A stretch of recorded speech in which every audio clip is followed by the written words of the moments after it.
What's going on? So we are in the garage and obviously, and we are prepping for we're doing some inspection after Watkins Glen. After we did that recap video, I have some other things I want to run through, and then we're also going to be doing some prep for a testing event with NASA where I will be mentoring instructors on Friday, and then I will be driving Saturday and Sunday as an instructor. Instructing my friend Sam either on Saturday or Sunday, and then instructing someone else. So while we were in the garage, I ended up taking compression numbers on the motor cold. Cylinder 1 does appear to be down a little bit by 10 to 20 psi. Cylinder 2 has been down about 30 psi, 20 to 30 psi. And 3 and 4 are healthy. So what I'm going to do is I'm going to warm the car up and then see what the hot numbers say. And if the hot numbers say that it's bad, it's bad. And we need to then do a leak down to see where the leakage is coming from. Could be valve train, could be bottom end, could be intake or exhaust. You know, if it's valve train, hopefully I could pull the head myself, drop the valves, see if they're bent. If they're bent, replace one or two, put the new ones in, lap it myself, throw it on. If it's the bottom end, it's a little more complex. So that's kind of where we're at. So the battery in here is the same one from Watkins Glen that was dying, but I've been charging it and it's been running really well since I've charged it. So probably gonna leave it in for another event. Throw weight in the rear of the car, see how the car likes weight, and then that weight will basically synthesize a battery in the back of the car. I've been told that there's a pendulum effect, adding too much weight behind the rear wheels, and I'd like to play with that pendulum effect to see what the sweet spot is. So I'm gonna play with some weight, might play with some spring rates, might play with ride height, but for now we have to warm this up, do more diagnostics. I also have to unnut and bolt the car, check the shock travel on the car, and then yeah, so lots of stuff to do. Okay, so it's a little bit noisy in here because, you know, I have a unmuffled race car, which is unfortunate but necessary apparently. And so the motor is almost at 150 degrees, which is when I took my last readings for warm compression numbers. It's at 145 degrees water temperature right now. You'll notice that the voltage, if you can see that, is actually 13.6. Last time it was way lower. And the idle is somewhere around 900, 1,000, which is where it should be. So it seems like fixing that map sensor and then recharging the battery, like reconditioning it with a battery charger like this, made it run a lot better. It is drawing a constant charge. It is a constant draw on that battery. So it is drawing about 10.8 amps, it looks like. But you know, it seems like it's going to hold together. This battery just basically needs to hold together for one more event. I just want to test weight while this battery is still sitting here. Then I can take the weight off the front end, put it in the rear of the car, and hopefully get the car a little more balanced. Over here, I'm just taking notes while it gets up to temperature, and then I'll make something similar to like last time, a little table to write down all of my compression numbers. So, you know, this one was a fluke at 125 psi, but you can see cylinder 1 is down at 180, 175. Last time I did it, it was like 195. The gauge varies plus or minus 5 psi. It is a cheap Chinese gauge, but it does work for all intents and purposes. So we're going to continue warming this up, and then I'll update you guys when I get the numbers.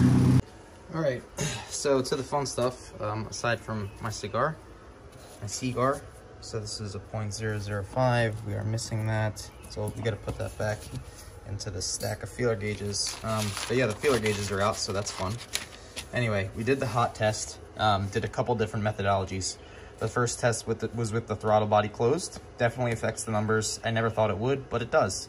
So there you go. Everyone says to do it with it open. I have evidence that shows that you should do it open. Injectors were connected here, injectors were connected there, injectors were not connected here. The injectors have a noticeable cooling effect, as you can see. So, you know, with the injectors connected, it looks like everything is pretty even, okay, with throttle open. So full throttle, it looks like this motor is performing close to what it should be doing. Cylinder 1 is a little bit down from the beginning of the season, but it's not too bad. The most recent Blackstone test did show higher levels of iron, which is, I believe, from the block. I could be wrong, from the sleeves of the block. I think that's what they said in the report. And without the injectors connected, there's a very noticeable difference. Cylinder 2 is down. We knew cylinder 2 was down at the beginning of the season. Cylinder 1 is slightly down as well. But these are acceptable numbers to run for now. Obviously, if I get enough money at some point, I would like to, you know, rebuild this motor to some extent. But if I rebuild the motor, you know, I want to take a whole thing out and do it correctly. I don't want to just do the head because I know what it needs, and I'm not going to tell you unless you message me and say, hey, what does it need? And I like you. And if I don't like you, then yeah, I don't like you. But yeah, I know what it needs, and the whole motor would need to come apart for that. So looks like I skipped the page by accident, but I also measured the spark plug gaps because cylinder 2 spark plug, which is right here, is noticeably smaller in gap than all of the other spark plugs. Now these are BK R7E, so they are a step colder than OEM. I still have not played with spark plug temperatures on the dyno. My tuner said he likes these. They get the best results, he said. So I went with those. That's why I went with those. These are the current gaps. So we have 787 thousandths of a millimeter. We have 660 thousandths of a millimeter on 2. Number 4 was even lower somehow at 406 thousandths, or number 3, sorry. So here is number 3, and you can see it's very tight. So that one needs to be fixed. And then 763 thousandths of a millimeter. So it looks like these are probably the ideal numbers here for this plug. Like that's probably how they come out of the box. The spacing for an OEM GSR is actually 1.3 millimeters, or, you know, 5/10ths of an inch, something like that. But clearly we are not getting that, or sorry, 5/100ths of an inch. So clearly we're not getting that. We need to play with gaps on the dyno. It's something that I don't have access to because I obviously don't have a dyno. But yeah, you can see that the engine, there was a couple of reasons why it might not have been running optimally. So we have all that data now, which is good. Probably going to go back inside now and call it a day. But we know that also one thing I discovered was the battery probably does need to be replaced. So the voltage was 13.5 with the battery connected when it was on a cold start. As it warmed up to about 166 degrees Fahrenheit, with the battery charger connected, it was 12.4 volts at about 700 RPMs idle. I said, that's great. And then I realized, oh wait, there's a battery charger cranking out volts. So I disconnected that to see how it was, and the voltage dropped basically down to 11 volts at 170 degrees Fahrenheit. A couple times the RPMs did spike and the voltage came up, which tells me that the alternator is charging. But because it's idling at 11 volts, I'm worried that the battery does not have enough capacity. My P-brain says that when you have a battery and an alternator that's working, even if the battery's old, it's just a matter of that initial charge, but that's probably not how battery technology works. I'm a chemical engineer, not an electrical engineer, so don't ask me about that. But then reattaching the charger brought the voltages back up to 11.4 at full, then 11.6 or so. But yeah, I started the test at about 179 degrees Fahrenheit. Then as I went through the compression, it cooled off. It seems like this motor likes to kind of like go down to a steady state of about 150 degrees Fahrenheit when it's turned off.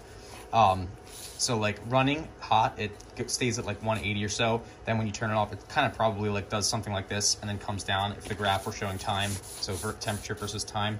So, you know, this was 155. This was 179, this was 155, test 3 was about 155 as well. I was monitoring the temperatures on the dash.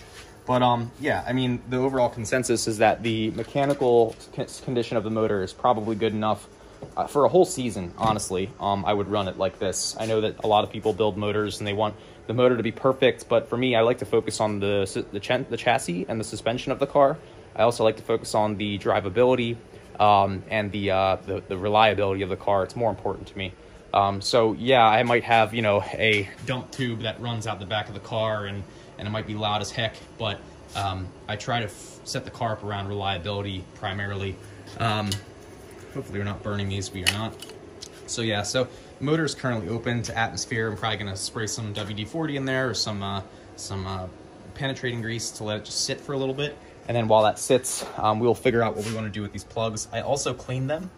So I went through with a wire brush and I just cleaned all of the carbon deposits. The motor looked like it was running rich. There was a lot of blackness on these plugs, and that's probably partly due to the map issue because the motor thinks that the throttle body is open when it's not, and so it's pouring in more fuel and then it's rich. So we cleaned those off. That might help a little bit. And we took all the compression readings. Cylinder 1 is slightly down. It's not too bad. This, I think, is probably your closest representation of running, okay? And the reason I say that is because the throttle's wide open, the injectors are connected, they're doing their cooling function, and then the motor is giving you your pressures back. So if these pressures are stable, I'm good with it. This is probably less realistic because with the injectors unplugged, you're not getting any of that cooling effect. The pressures will become higher. So yeah, that's my theory. I think the motor's good to run, but this was just a quick video. I kind of wanted to show you guys how I do diagnostics on the motors. Very simple stuff, nothing groundbreaking. It's stuff that they teach you at UTI or any of these institutes that do technical stuff. But yeah, so right now we're letting it charge up again. I'm gonna see if I can find a battery from someone, like to borrow for the event. And if not, I will just buy a battery and then bite the bullet. But I'm hoping I don't have to because they're expensive and I don't really have a lot of money right now. On that same note, so what happened was I had 2 accounts with PayPal, and I had calculated the effective interest on one of them to be down to what I wanted to be with a certain payment level. So I had been making excess payments on that amount to bring the effective interest level to something I was comfortable with versus what my investments are in the stock market. What happened was PayPal was not allocating those funds correctly. You have to call them and then allocate it, which was a silly mistake on my part. So I called them, I said, okay, this month I want you to make a payment of X on my 0% interest account and Y on my 12.99% interest account. They did not do that. They screwed me over. I was on the phone with them 3 times. Each time was probably 30 minutes to an hour, and they didn't help me at all. So I ended up just taking all of the money and paying all of the principal because they didn't deserve my interest revenue, which means that I'm short on cash now. So I'm basically kind of like in saving mode during the racing season, which is like the worst time to be in saving mode. But I have other investments going, and I'm also selling parts off of the D-Series motor. So I've been basically, I pulled this motor out of the volunteer car. It gave me a good excuse to work on the car. We'd start taking everything apart. Right now the crank pulley bolt is soaking in oil because I don't have an attachment for a torch to heat it up, and my gun is not cranking out torque like it should be. It is a DeWalt. This should be like 1,000 foot-pound breakaway torque and 700 foot-pound application torque.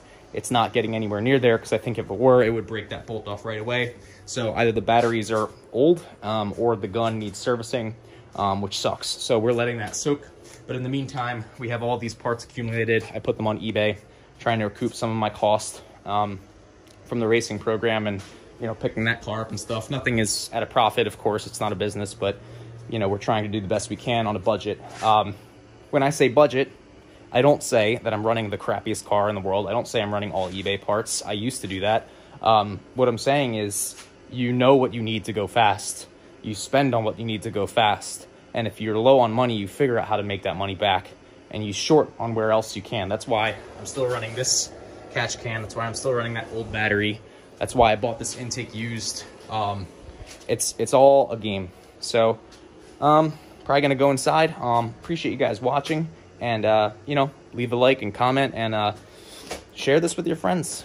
It's good information. So anyway, thanks guys.